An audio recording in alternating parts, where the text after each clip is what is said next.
mind, just have my mask off. This is part of the program.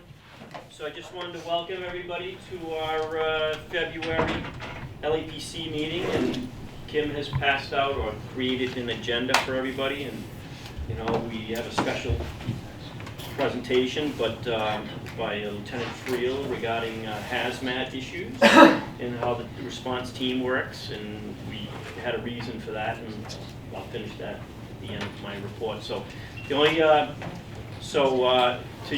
besides welcome everybody, we just wanted to kind of give an update on our recent storm that we had in, the last blizzard, and I guess they named it. It's Blizzard Keenan. Is that it? I didn't know there was a name for the blizzard, but apparently, so the blizzard that we had over the 29th to the 30th was Blizzard Keenan, and as everybody is well aware, it caused a significant amount of problems for us in the community.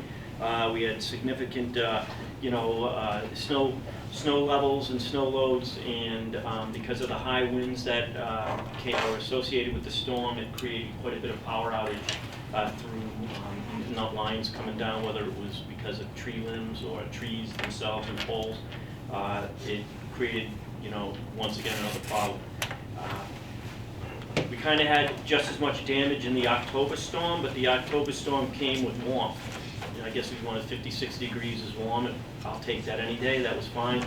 But having a storm of this impact with the snow really creates a lot of difficulties for all the public safety agencies and the DPW as well. So we just wanted to go over a couple of highlights for the storm. So as everybody recalled, there was forecasted for, hazardous wind gusts close to hurricane strength in some instances, mainly in the eastern portion of the state, and it lived up to it. We had the blizzard warnings that were associated with it. We learned through our meteorologist, Frank O'Laughlin, that blizzard warnings sound very ominous, but they're only when it's the amount of snow and the wind and the volume of the snow that when it affects the visibility, then there's blizzard conditions. It's not necessarily associated with a specific amount. So, but we certainly did have blizzard conditions here for a little bit. Heavy snow was in the eastern part of the state, south in Cape and Islands, and apparently there was some peak gusts of almost 75 miles an hour. Certainly was hurricane strength in the Cape, and then in the Boston metro area and south of here, we also saw like 50-mile-an-hour winds.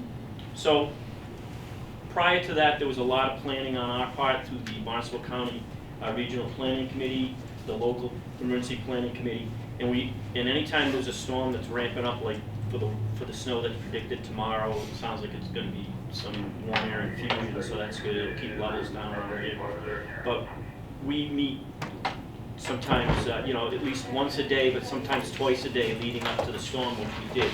It allows for all the Cape departments and agencies, and Eversource, Verizon, Open Cape, everybody gets together and we get updates on everything, including a very expert analysis of the weather that's forthcoming by Frank O'Laughlin. The guy's, we can't say enough about Frank. He's awesome.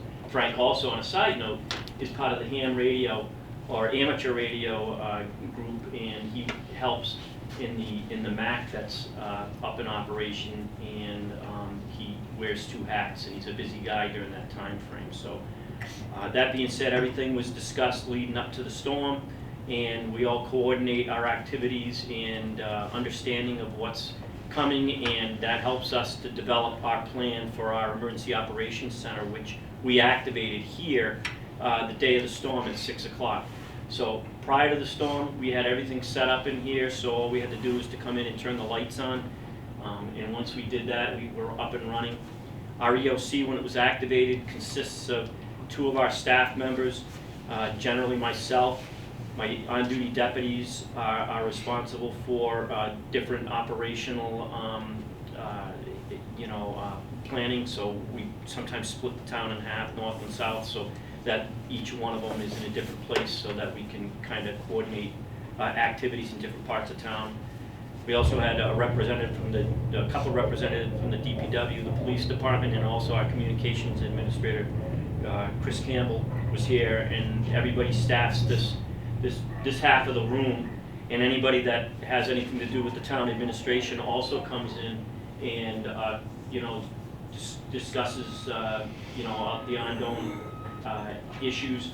Our phone lines are open. We get a lot of complaints and a lot of requests for assistance, whether it's regarding sheltering, whether it's regarding poles down, wires down, and such, and many, many calls about when the street's going to get plowed.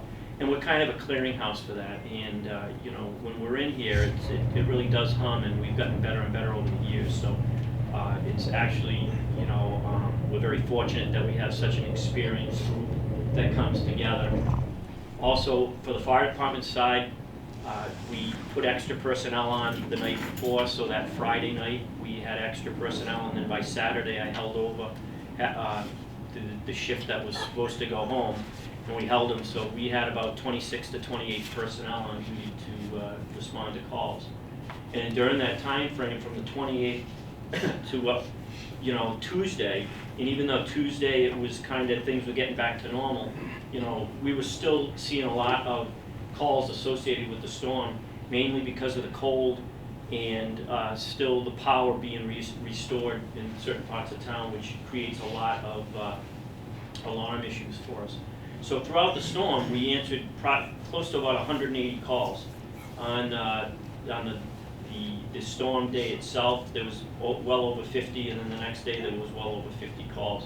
Compared to in October, in one 24-hour period, we almost had 100 calls, 99 to be exact. So Chris holds us to that. So just, you know, some other fun facts. You know, on Saturday by 4 o'clock, there were over 103 customers that were without power in our area, mainly in you know, the eastern Mass, and restorations were underway. But Eversource also has to look out for the safety of their personnel. They don't go up in the buckets during high wind events, and you know, in inclement weather, they have to just get their game plan together, and they get all their crews together. And Eversource mobilizes lots and lots of equipment to the major power you know, outage areas, and they raise their level of response based on the amount of power that's out in a particular area. So they mobilize quite a bit of equipment into our area, and by Sunday they had so much outages on the Cape that they embed a liaison for Eversource with us, and we coordinate the areas where we know that the most affected you know, residents are. We coordinate with them to try and get DPW to assist them with plowing and such, and they kind of form like a public safety task force, and they try and get into these areas. But the other thing that a lot of people have to remember, and if you have a, you know, including me, I was out without power, just I'm sure everybody else is feeling the same thing. Everybody gets very, very impatient, but the power company has to restore the critical infrastructure first, and everything has to be restored in large scale back to their major equipment, and it has to be on before they can start turning everything else back on. So for us, critical infrastructure, you know, could be the hospitals, the schools, public safety buildings, you know, the government. So we have to get town hall going again. So we keep that all in mind at the EOC, and we endeavor to make sure that everything's back on. At the early part of the storm, the DPW lost all their power, so their generator failed, or didn't come on, I should say. So they had to, you know, so they had to scramble to get that taken care of as well. By Sunday, we were about half the customers were turned back on, but it wasn't until probably late Sunday evening, so that everybody could finish watching the game. You know, me, I'm one of those people that got to see the last 3 minutes of the Kansas City, and it was great to see them get beat. Sorry if there's any Chiefs fans. Anyways, but the cold created a lot of problems for us. We were seeing, you know, down to the 10 degrees or single digits, so it was quite a storm for all of us. We hadn't seen one last year of this magnitude, and we kind of skirted through last year, and this year we kind of took the brunt of it a little bit, but hopefully we're starting to see, the trend where we're just seeing the temperatures in the 20s to the 40s and crazy weather where we're almost 60 degrees in some areas recently. So, so I think overall that it was for us, for being on the planning side of it and being ready for emergencies, I think that we did all, phenomenal job, keeping up with the demands placed upon us. Our crews were able to safely go out and answer calls and take care of, the public. The other part of it is that the town of Falmouth hosts one of the shelters, the regional shelter for the Upper Cape is either Sandwich or Falmouth, and Falmouth was activated, and we had crews there that were in place, and I think at the peak we had maybe only 10 residents that took shelter there. And the other part of it is that Chris oversees the getting the emergency messages out that you might get on your phone once in a while. The message is crafted and it's sent out in town, and we keep advocating for everybody to be part of that system. But we did send out early messages to tell people to either, one, if you know that you're going to be affected and you have any health concerns or issues where you were affected in the October storm and you were out for a while, to seek shelter, and to go to the shelter early rather than later, because you're not going to be able to get there when the snow's coming down. And the other thing is maybe for families to look out for one another, or friends or neighbors to look out for one another, and to go somewhere that you could be helped, especially for the elderly population. So we did get that message out. A couple of people heeded that, but for the most part, people just kind of embedded themselves and stayed home. And when there were some that wanted to get to the shelter, it was very difficult for us to get there. So we would hope that we can continue to send out these messages early with the current technology that we have. So so that was our storm in a nutshell. So I appreciate anybody that was involved with us. Thank you very much. And for those that were at home, I'm glad everybody survived. That's good. Can't say about current events worldwide, but hopefully we'll hear tomorrow. That's all I can think of. So anyways, part of our LEPC meetings, we do on a monthly basis, we try and bring somebody in that might offer a little bit of information and give some type of training or at least some insight into what they do that's part of emergency planning. And we have today with us Lieutenant Patrick Friel. Patrick is part of the Massachusetts Hazardous Materials Response Team. He's a hazmat tech.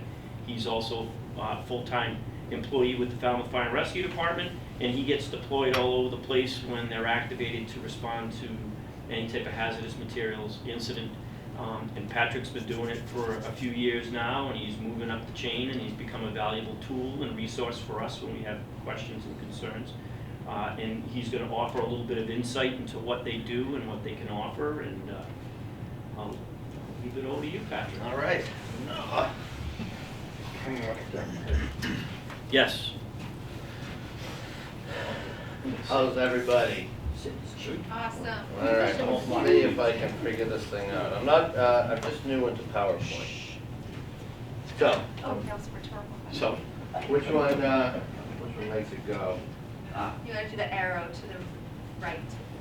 There. Okay, so I'm Patrick Friel. I'm a lieutenant here at the Falmouth Fire Department. I've been on for about 15 years now, and I was assigned to the Hazardous Materials Team in 2015. My training consisted of 305 hours of classroom and hands-on practical evolutions. It is a lot of information. They give you about a week of chemistry, and then they're like, here you go, and you're like, oh, all right, good. It's been a great opportunity, and I have learned a lot. It's an all-encompassing thing that the state does. So a little history. Back in the 80s, there was a rail car leak of some type of chemical. Some of the fire shows up, and they're like, okay, yep, it's leaking. Now what do we do? So they really didn't know what to do, and that was when the creation of the hazardous materials team started. There are 45 members in each district. There are 6 districts throughout Massachusetts. Our district covers about 100 communities. Basically, our response area is Cape Cod, the islands, and then we go up Route 3 to about Braintree, and then we kind of scoot down over to 24, and then all of southeastern Mass over to the Rhode Island border. There are a couple different types of responses that we have. There are tiers 1 through 5, 5 being the worst. Since I've been on, there's maybe been one, and that was a chemical plant explosion up in the North Shore. There's a J-HURT response, a maritime, there's a fireground air monitoring, and a clandestine labs response. J-HURT is specialized hazmat techs that have gone through bomb training with the Mass State Police. There's 15 of them scattered throughout. They do a lot with the clandestine lab teams where they go out and they will do search warrants with state police, and they're usually teamed up with 1 bomb tech and 2 hazmat techs that do that. And they're basically going in with the state police to make sure that the area is free of hazards, and the bomb tech is going to make sure that it's going to go boom on them. Maritime, that came about when some fishermen came up with a box of mustard and started playing around with it, and you know, the hazmat team got called, and they're like, oh, we're not really sure what to do on a ship. We can get out there, but now we're on a ship, and this is a whole different ball. So that started out. However, since it's been started, it has never been called for. So we'll see how long that team's around for.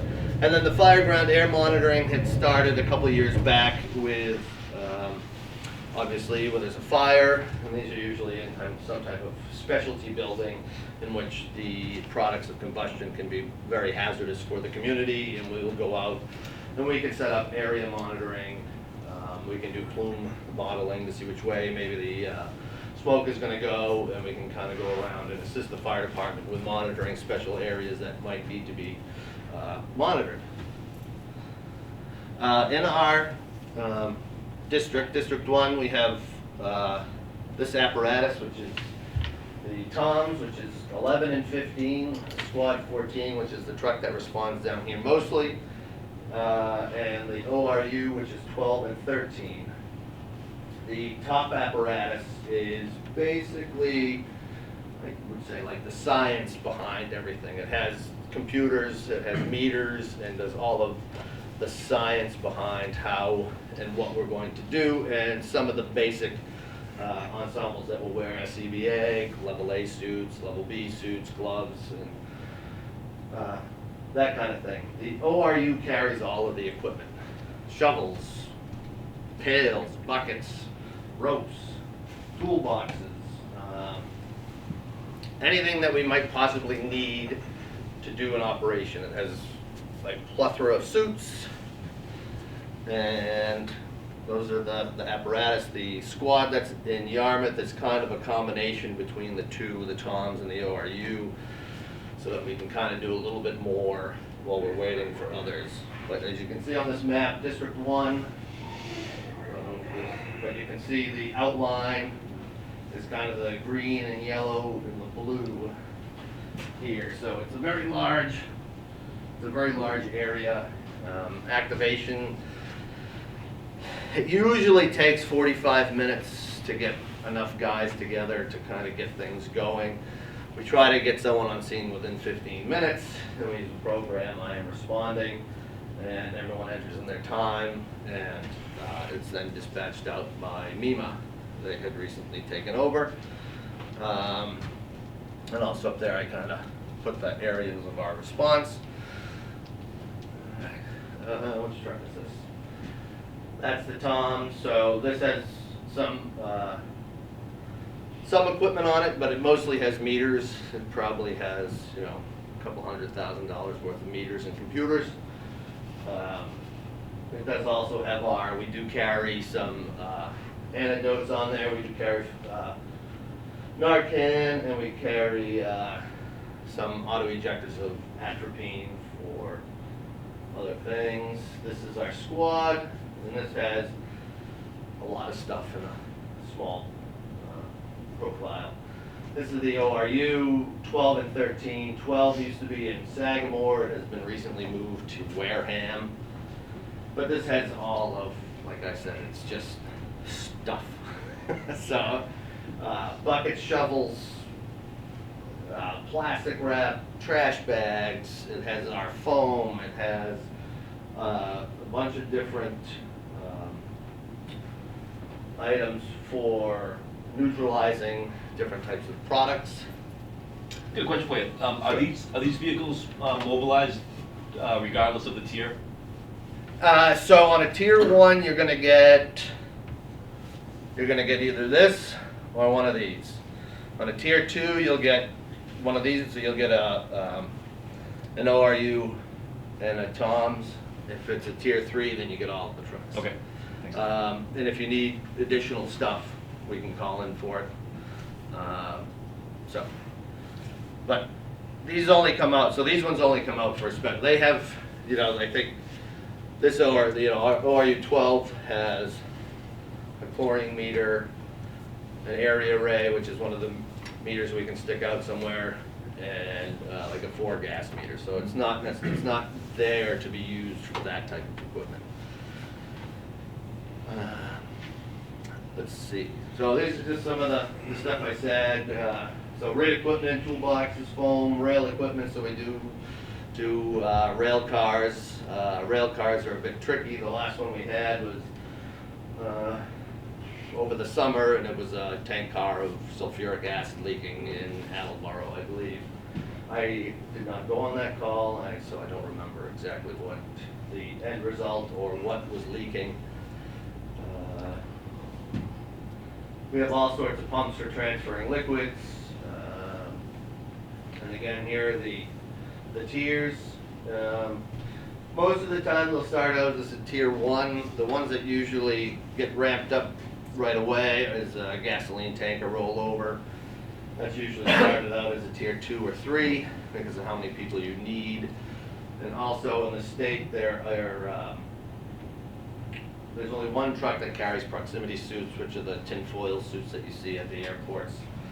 They're very expensive and they're not used often, so they have put them on one truck centralized in Mass. And there's also one other truck that has the capability of setting up additional area monitoring equipment, so that takes extra time. Let's see. So these are some local hazards here. The Verizon building next door, Fui, the Falmouth schools. I used to have access into the Falmouth schools to see what the chemicals they had on hand. However, the other day I went and looked, and it says it's no longer active. I think Mel may have set that up. Oh, I don't think so. But other things, the ice arena has ammonia. Since I've been here, there's been one leak at the, maybe 1 or 2 leaks at the ice arena. I don't even think hazmat was called.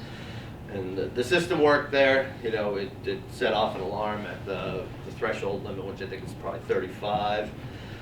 And then it would go above it because there was a small oil leak, so a little bit of ammonia was in it. Fans would turn on. When the captain showed up, the system was normal and nothing, so then the tech got there and said, oh yeah, no, it's been leaking, it's dripping out of the thing. They found that and fixed it up. But some of the most recent one that we've had in town was the sulfur odor at Falmouth Hospital, the white powder call, which everyone probably read in the newspaper and saw on the news. The Falmouth Hospital shut down for hours because of this, that, or the other. So quickly, the sulfur odor at the hospital, it was dispatched as a strong sulfur odor in the hospital. The engine and the captain arrived. They had a strong odor up in one area of the hospital.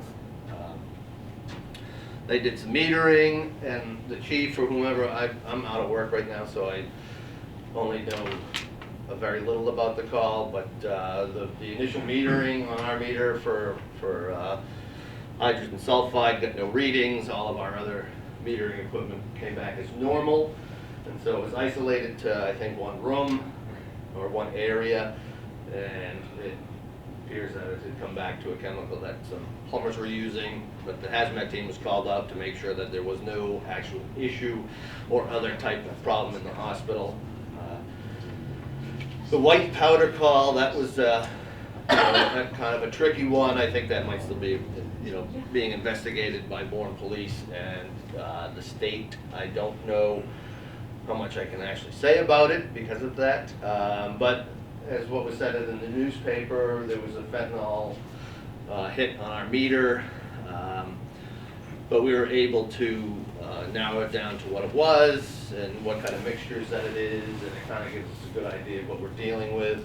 The thing about the hospital that made it a little bit larger of a concern, that there was multiple people complaining of similar symptoms. It wasn't isolated to a single individual saying, I don't feel well. It was half a dozen people now going, I don't feel well. And there was a question of what this white powder might be. And so then you come into well, it's probably this, but who's going to take on that responsibility of saying, yeah, it's fine. Another one in town was a pool chemical mixed improperly. This happens constantly.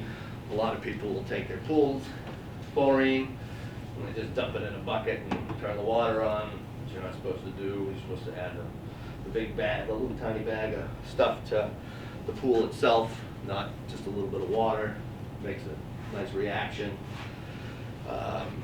And that one was pretty interesting. I don't remember if she mixed both chlorine and the pool shock and then added water to it, but the kitchen was covered in a film and residue. They had a poor little bird there that was definitely affected by the chlorine. The thing was, half sideways, gasping for air, but the woman did state that I've been doing this the same way for years, so it was all good up until the day it went bad. We had a couple of mercury spills. The most recent one was not an actual spill. It was somebody, I don't know, usually it's an older crowd, well past my generation, that could use to get mercury. It was pretty easy to get, I guess. But someone had a coffee can of it and gave it to their sibling and said, can you get rid of this? I'm trying to sell my house. And then the sibling called the fire department, and we get to the house and they're like, oh, it's out in the garage. The house is full of mercury vapor. They're like, well, how's it in here? So, and then we had another one down on Main Street years ago, and that was someone came into the store after a thermostat switch had gotten changed and dropped it on the ground, and I saw all this silver stuff going all over the place. And so we had a fire over the summer, and at a local motel, and the gentleman had a very interesting contraption set up, and we weren't really too sure if we could leave it. So that was something we called the team out for. We tested the substance to make sure that it wasn't something that was going to go boom or make lots of people sick later on down the road. This is just a quick picture. Any pictures I have up here are pictures that have been posted on social media. So in here are 3 hazmat techs. I don't know if there's a laser pointer. There is. Yeah, it doesn't work through that. So if we're looking at this, the little yellow meter is, it does dry powders. There is a little well for chemicals. The one next to it, so that is the one that we use. It's a high pressure mass spec, and we use that for, it's kind of has a limited library, but that we can use for any type of narcotics. We can use it for WMDs, and that's kind of where our ability with that goes, and then to the left, there's another meter, kind of got an orange, you can only maybe see a little orange piece of it, but that is a laser that is Raman technology. And they all look at these substances differently. The big black one, that can go down to nanograms on certain things, so it is a very finicky meter, but it is very useful. I had gone over to the vineyard a couple months ago, and we were trying to find the cause of an odor, and the only thing, we tested what we found, and it came up as a G agent, and so we're kind of like, well, we don't think we're running around with a military grade WMD. So then what we can do is we send it back to the company, and they have chemists that look at the spectrum that they see, and they say, yes, we can confirm, that we can confirm that that is what you're looking at. Same with, I haven't actually seen what's come back from Falmouth Hospital yet on our reach back stuff. It'll be interesting to see what they say. Let's see what else we got here. Every year I go to a hazmat conference that's held in Plymouth, and they have a speaker that comes out, and I guess not. One year was a gentleman that came from the Metropolitan Police from England, and he spoke about the poisoning in Salisbury, which was fourth gen, was one of the first fourth gen agents used, and that was when I can't think who the Prime Minister at the time was, but when she spoke about it, it was the first time, it went from being a classified agent to, the Russians have decided to use this, and this fourth generation stuff is kind of like a VX, and the Russians made it, they wanted something that would be a little more easy to use in different climates, and not go away. Well, this isn't. Why can't we use the arrow? Let's see here. Now it might work. So in this picture, this is a training picture. I'm not sure what team. It's part of one of the mass teams, but this is basically they are using a gas generator to smoke off meth that they had made during some training.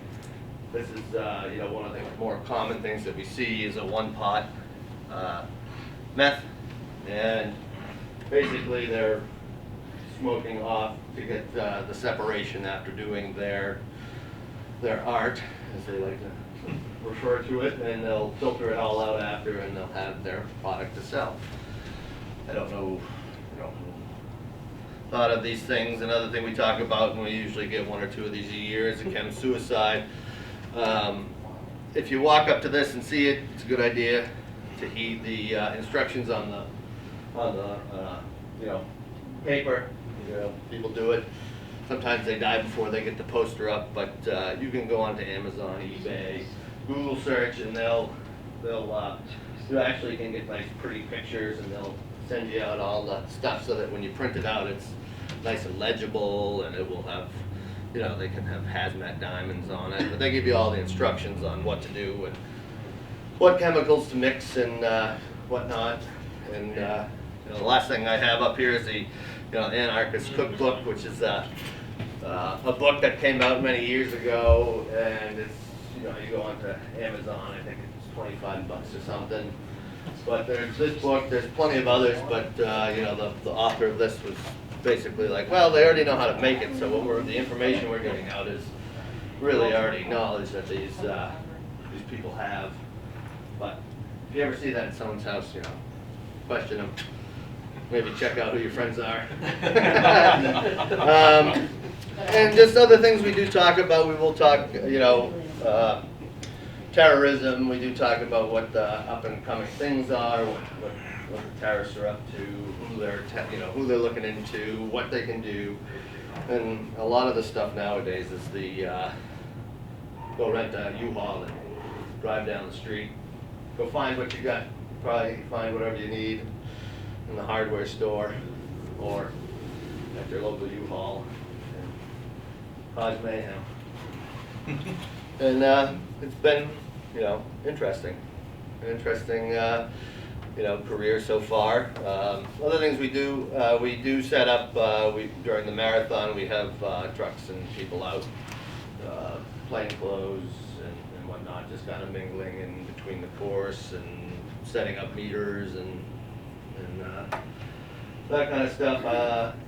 I know that during the, you know, the road race, some of the other specialty teams come down and assist. And, you know, our main goal is to come out and assist the local fire department or whomever needs our assistance and kind of give them guidance on what to do and try to help them mitigate the situation. So, any questions? Do you have a bomb squad? Years ago, we found an ordinance in our yard, and it was the state police that came out. Yes. So if it's explosives only, it would be the state police that would come out and deal with that. I've done some stuff where we went to, it was a gentleman that was supposedly making his own fireworks, but he had lots of different explosives, but they wanted us to come out and test it. It was in the news a few years back, a guy lit up he had his, you know, pile of product in the car and lit up his smoke and blew himself up while he was driving in Quincy. So.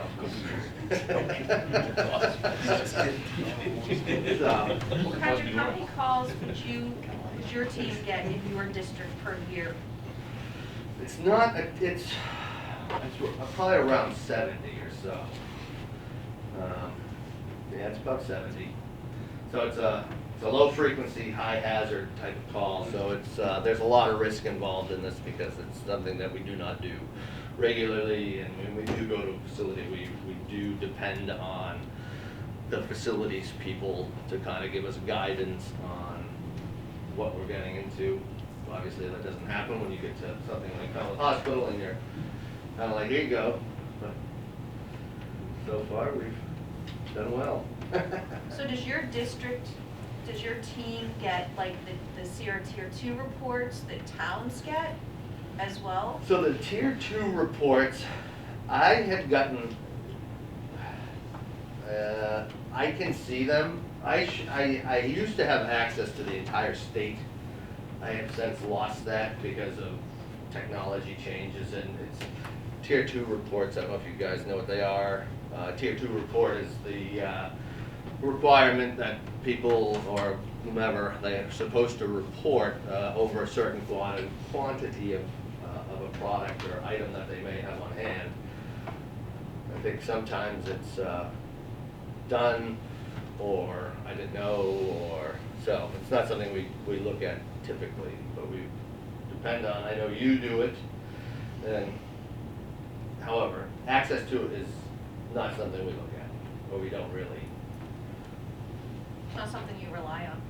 Correct. Correct.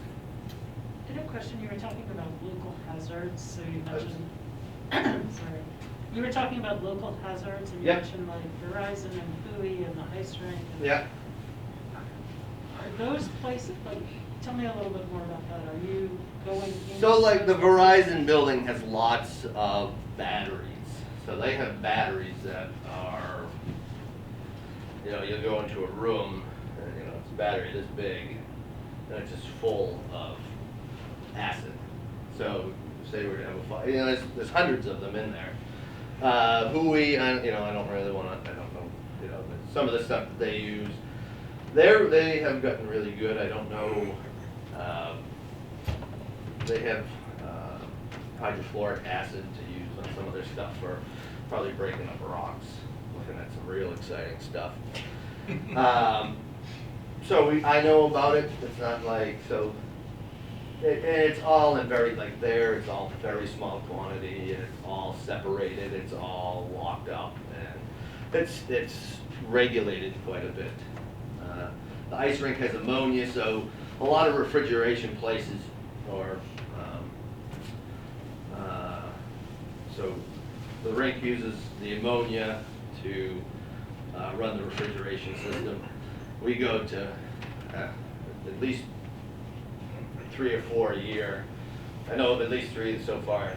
When I say year, I mean kind of in the last 6 months. We've been to at least 3 ammonia leaks, and most of the time it's at a fish processing facility in Fall River or New Bedford, and it's because somebody didn't want to, the guy came in and put the valve back in incorrectly, and unfortunately or fortunately the staff and the refrigeration people aren't certified to wear certain equipment, and you need a LMLA encapsulated suit, so not a lot of the people are able to do that. The high school, like I said, I don't know, but it's going to be the chemicals that are used in the science labs and that kind of thing. So I guess my real question is, are you helping to guide them to storing safely, or are you getting lists of what they have on site? So that is safety would be up to the facility itself, not necessarily what my guidance would be, because there are so many different chemicals and requirements on how to store something. You would have to have great knowledge on that specific item. When I say, like the ammonia system at the rink is a self-contained system. It's not something that is going to be like, oh, I'm going to go in there and take a tank of ammonia out of here. It's a closed system that they'll get a tank every, I don't know, but and refill their system when they need to. Ammonia is regulated pretty well. So if they lose a certain percentage for a year, they're going to have to report that back, and that's a pretty big no-no if you want to not have the feds coming to say, well, here's a $100,000 fine for you losing 1,000 pounds of ammonia this year. So, and like batteries, batteries have become a big topic in the last couple of years. Especially with Tesla, the Tesla Powerwalls, the Tesla vehicles. The vehicle fires are probably one of the biggest things that we as a fire department have to deal with nowadays. Luckily, I have not gone to a battery fire like that. But if you look at the New York City Fire Department, they have a division that's just in charge of batteries, and that's all that department does is looks at batteries, and they have battery fires pretty regularly, and the scooters and the handheld things. And, we've had a couple up at the hospital, and when they first came out, these battery packs are all little individual cells. So what happens is one catches fire, and then it just starts a runaway reaction. And the best thing to do is to either try to put it out, or if it's a Tesla, I would personally just let the thing burn until you can actually get to the batteries itself.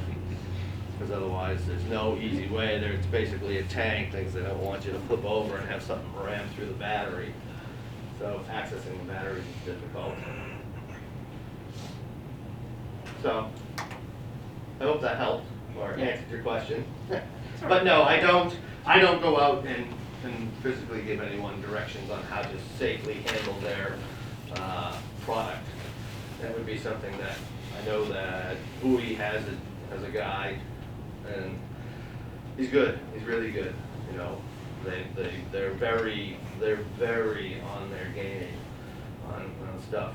I went to Tabor, probably the beginning of the school year, for an unknown odor, and that just happened to be, somebody took maybe ammonia, could have been chlorine, and took their home jug of washer fluid and poured it in there, and after a couple of months it ate through the bottle and spilled out and started to eat through the other bottles, and The teacher walked in and went, whoo, that stinks, whoo, I don't feel good.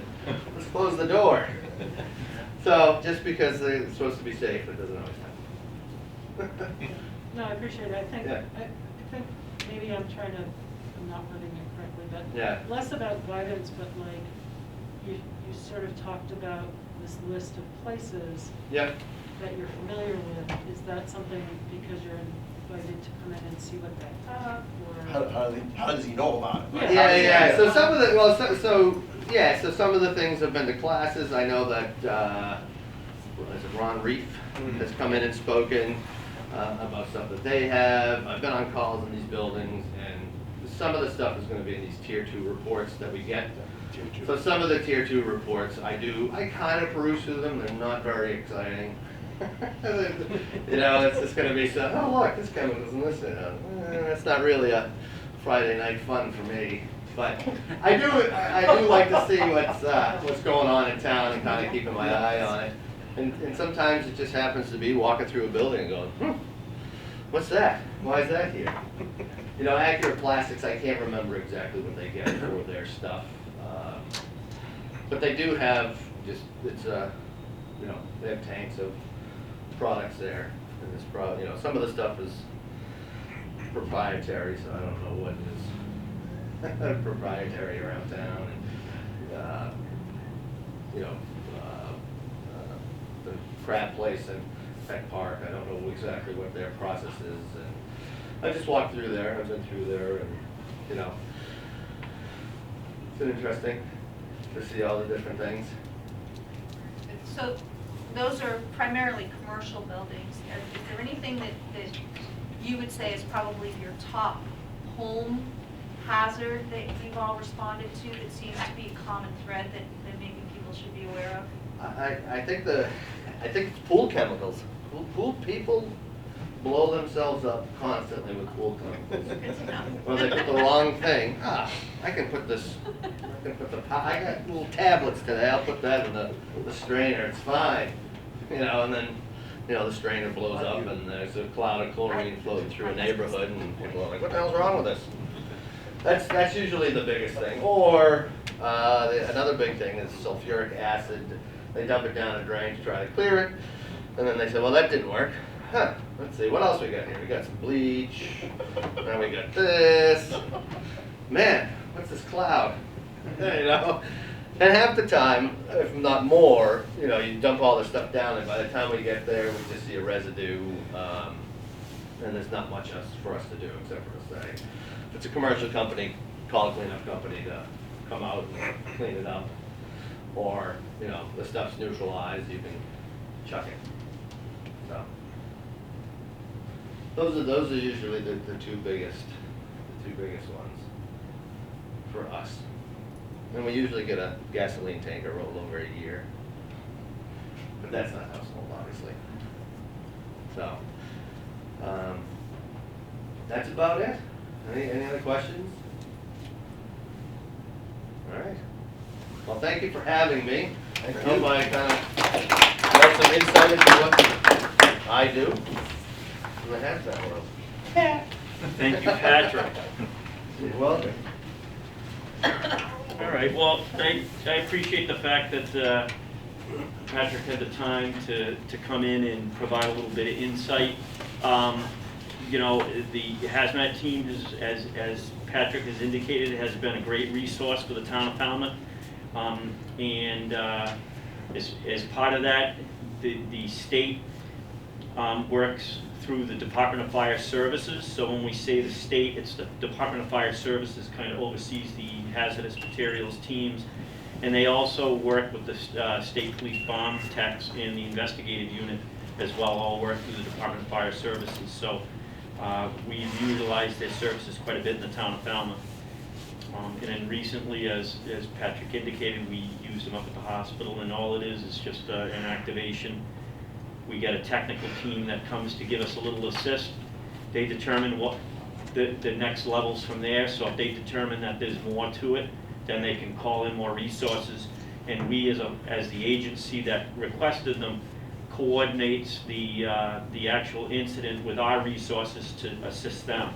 So it's kind of a bilateral activity, and it works out very well because most of the team members are all firefighters or, you know, chief officers, lieutenants from other fire departments, and we all speak the same lingo. So we're very fortunate.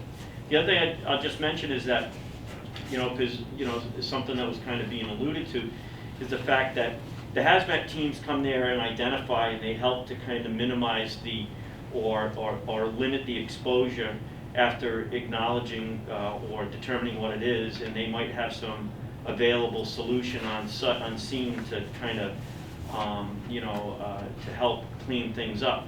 But for larger cleanups and other more costly issues, there are environmental cleanup companies that will come to the scene, and they're also very well versed in hazardous materials responses. And such as a large oil spill, we might have the hazmat techs come there to help isolate or maybe plug the leakage, but we might have to have a cleanup company come and take care of getting the product out of there and then make the area safe. And if anybody's watched the news lately, there was some poor family had their home oil tank let loose in their basement, and your home insurance does not cover leaks of that sort or any type of release from a tank. And this poor family, this young family, is right now in the tune of over $100,000 to try and clean it up. So, just, you know, they wanted to send the message out through this news report that, you know, maybe that the insurance companies aren't going to offer that in an insurance policy, but you can get a supplement if you ever were thinking that far in advance. Or if you did think, yeah, it's never going to happen. I mean, well, this family didn't think so either, and now that becomes a hazardous materials incident, but it becomes an environmental issue as well. So those are the other issues that in town of Falmouth, you can see everybody's very sensitive to environmental issues. And besides having the hazmat teams, we also work with the Buzzards Bay Coalition, where we actually have a spill trailer for any type of environmental leaks in the marine side, and we could help boom areas off to kind of keep, you know, spills isolated, but then we still have to have somebody come in and help with the cleanup. So there's a lot to it. It's not a very quick process, as Patrick pointed out. It takes a little bit of time to get everybody in place, and once they're in place, they're there for a while generally, until they can kind of, as Patrick used the word, you know, mitigate, trying to get it under control, and then the whole cleanup process if it's necessary. The issue at the hospital took several hours before that came to a successful conclusion, and while that was going on, we diverted ambulances away from the emergency room and were handled by other hospitals, and that was based on the fact that the incident itself was in the emergency room. So from our standpoint, it's a great technical advisory resource for us, and we're very happy that we can call that team up, and that the Department of Fire Services offers that with all the equipment that they have available. The Department of Fire Services also helps us during the 4th of July event and the road race event. We can actually use some of their equipment to stage, and then they have their resources. They work with the, you know, other specialty teams while the setup is being done, and they can do, you know, other things to monitor the area for us that sometimes we're not aware it's going on. It might be more of a law enforcement activity, but hazmat incidents can certainly be small in stature, or they can be very large, and one of the reasons we brought this up is that if we ever did have something that was affecting the community, then we'd have to activate our emergency operations center, and we'd have to, you know, utilize our resources. And the town currently is doing a hazard mitigation plan, so some of these tier 2, you know, sites are being discussed, and, you know, let's face it, a gas station is kind of considered tier 2 because of the amount of product they have on hand. And Falmouth has a lot. I also asked them to add the mattress stores, the coffee shops. I'm just kidding.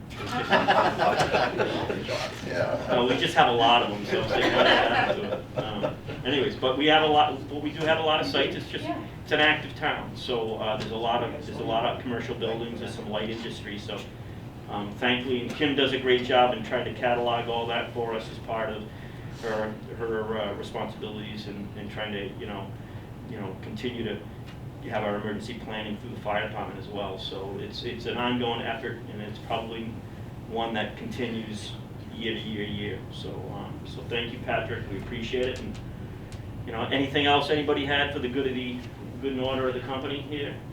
No? Yeah, just a quick thank you, Patrick. You mentioned a couple of the incidents over the past year. The reality is that incidents are almost countless over my career, where we've had dual agency responses, and the hazmat team has shown up. You guys are always very professional. You're excellent. We appreciate everything you do. Thank you. Yeah. We do training, or we have some training with interacting with law enforcement, with evidence gathering and such. So we do a lot in that, to be like, okay, if this is what we're gonna do, we need to coordinate with you as the police department to make sure we're not traipsing through your scene that you need, but you can't get in there until we're done, so. And there's Lives and safety first. Yeah. Exactly, and you know, as Captain Reed pointed out, I mean, we utilize the incident command system to kind of help, you know, manage the incident so that you know, we bring it to a successful conclusion. And most of the time we can do it on a local level, but there are times where we have to reach out and we have to use either county or state resources to help manage a very large incident. We've been very fortunate, but we have all of the base knowledge in place to make those calls and to coordinate with everybody. And if it happens in the town of Falmouth, the town of Falmouth is responsible for, you know, as the principal agencies, and we work jointly with the police department to ensure public safety. Law enforcement has their focus, and the fire department has theirs. But at the same time, you can imagine during any of these large incidences, we still have other emergencies going on around town. So it's not just one. The town of Falmouth is a very active community. We have a lot of things going on a daily basis, and so we do simultaneous responses to different emergencies on a daily basis. Sometimes we have 2 or 3 incidences going on at once. It's just the nature of the beast. The call volume for both police and fire has gone up over the years. It'll continue because the town of Falmouth is still a very active area, and seasonally it gets even more active. So, you know, so there are some incidences that we learn from, and we can, you know, we're prepared as best we can, and we manage them. We have plenty of resources, and if we don't, we get more. So, good group coordination. So we definitely are very fortunate in town. So. I have a great network of people that I can call or shoot a text, a picture of something, and usually get back to me pretty quick. So. Excellent. So anyway, so for the next meeting, it's going to be on the 24th of March. The same time, we'll be here at 2. We'll try and come up with another topic for next month. Maybe, I think we probably already have an idea of what it's going to be, but maybe not. Never mind. We will get something of interest. If, you know, if we can continue to do things that offers a little more each time, and maybe give some insight into other planning, then we'll do so, and we'll try and make this a positive meeting every time we get together. So I thank everybody for your time today, and appreciate everybody coming here, and Jeff for recording all this for our folks out in the home environment that want to watch. So thank you, Jeff, from Community TV, and thank you all. And if there's nothing, have a nice day. Stay safe tomorrow. Thank you. And drive.